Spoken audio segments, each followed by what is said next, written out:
मी Madhuri kitchen मध्ये तुमचं स्वागत आहे।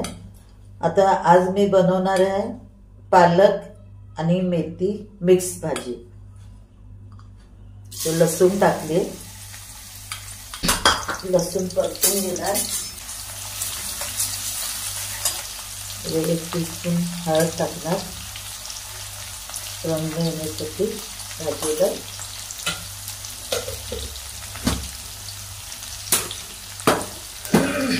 मीठ टाकणार याच्यात,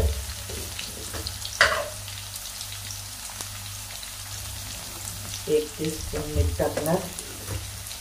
याच्यात टाकणार हिरवी मिरची, तुम्हाला जेवढं तिखट लागेल तेवढं होते। 10-12 मिरच्या घेतल्या तिखट। बारीक चिरलेला कांदा टाकल्यानंतर याला परतून घ्यायचं।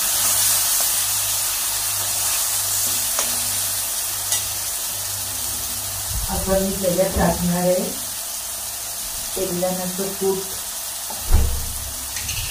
शेंगदाण्याचं कूट टाकणार आहे।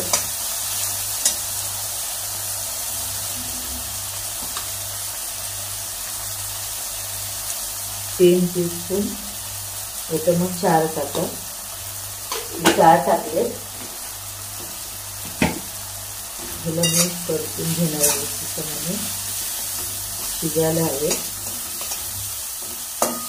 भाजून घेतले आपण शेंगदाणे। आता इथे मी हे बघा, इथे पालक घेतलेली आहे आणि इथे घेतलेली आहे मेथी।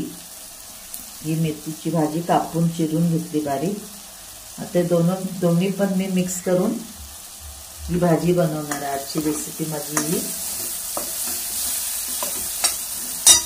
आता याच्यात मी टाकणार एक टमाटा, मोठा टमाटा घेऊन चिरून टाकलेलं, म्हणजे भाजी कडू लागत नाही, चवीला छान लागते, कडूपणा निघून जातो मेथीची भाजी। आता भाजीला याच्यामध्ये मी ठेवून याला 30-20 मिनिटं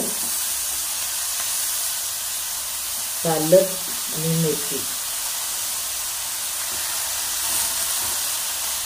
ही बघा, ही माझी भाजी, त्याचा आपण पाणीवर टाकलेलं नाही, याला आता परतून घेतोय। ही भाजी आता झाली तयार। पाणी सुकेपर्यंत याला मिनिमम ॲटलिस्ट 20 मिनिटं तरी ठेवायला हवे। पालकचंच पाणी सुटलेलं आहे, ड्राय होईपर्यंत याला शिजून द्यायचं। भाजी वाफेवरती आपल्या होऊन जाते। धन्यवाद।